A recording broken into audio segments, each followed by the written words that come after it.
So guys, no matter how you feel about this deal today, irrespective of, yes, it's great that the hostages came out, we know that the deal got its haskama, its stamp of approval directly from Hashem, especially on a day like today, which is Hoshana Rabbah, which is the stamp day. It's the delivery day of the envelope of the decrees, right? So in the Talmud, in the Gemara, it talks about two Moshiachs. It talks about Moshiach ben Yosef and it talks about Moshiach ben David. And as you guys could see, whatever happened with the hostages for however many days it happened, over 700 days, was sort of a rerun, a replay of what happened with Yosef HaTzadik. Interestingly enough, guys, if you go into numerical value of Hebrew letters, the word for hostage in Hebrew is hatufim.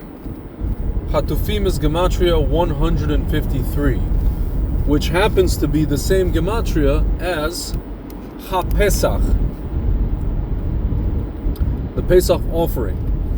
Folks, what happened on Pesach? What happened on Pesach is that we left Egypt, right? And Yosef's body was taken to Eretz Israel and buried in Israel, buried in Shechem, eventually. He was taken out of Egypt. Interestingly enough, guys, if you know anything about the history of Gaza, Gaza was once ruled, I mean, it's ruled by many people, many entities. It was once given to Egypt. And there's actually a lot of Egyptians there. There's a lot of people there named Al-Masri. Obviously, they're not the same Egyptians as those Egyptians. They're Arabs, right? North Africans, Arabs, whatever it is. But it's an interesting connection there.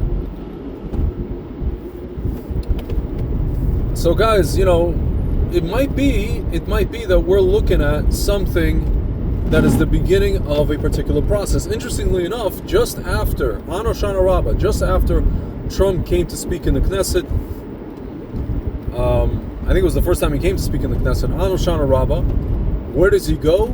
He goes to Sharm el-Sheikh, to Egypt, and he meets, who does he meet? He meets the leaders of basically all the major players. Macron, Starmer, Meloni, the president of Italy. I believe Orban was there. All the Arab, basically the whole Arab League. Erdogan. Again, guys, not that I'm a fan of these people. I'm not. Of most of these people. But the point is, he's basically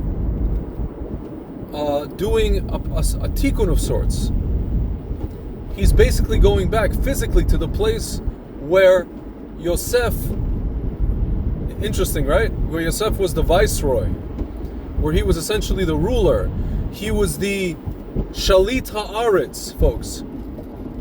Remember Shalit, Gilad Shalit? The guy who was released, who was kidnapped and then released. When was he released?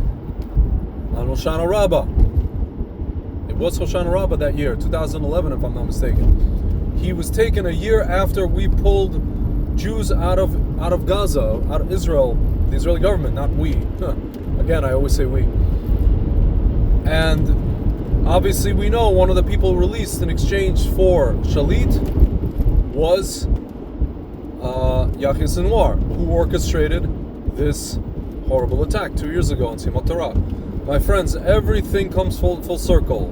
Trump in Egypt, Yosef, Shalit, the release on Hoshana Rabbah of these people, Hatufim, HaPesach, Yosef. We just go on and on and on in this like, record player almost. I don't want to say it's a broken record, but it's like a spiral of time, guys. So, B'ezrat Hashem, guys, this scenario that we just lived through, really, all of us, emotionally, psychologically, spiritually, should be the beginning of,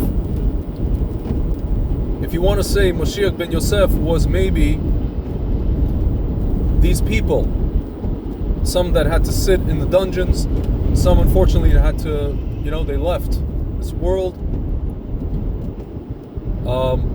This should be now the beginning of the Moshiach ben David process. Open, revealed Mashiach process. Alright guys, have a really Hag, really Sameach. Bezrat Hashem, everything after the Simchat Torah and Shmini Atzeret. In Israel it's the same day. Here in Chutz La'aretz it's 2 days.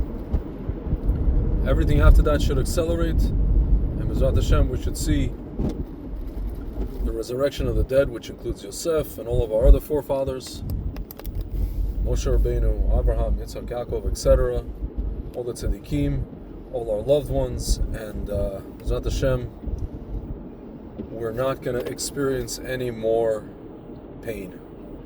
Alright guys, Hag Sameach.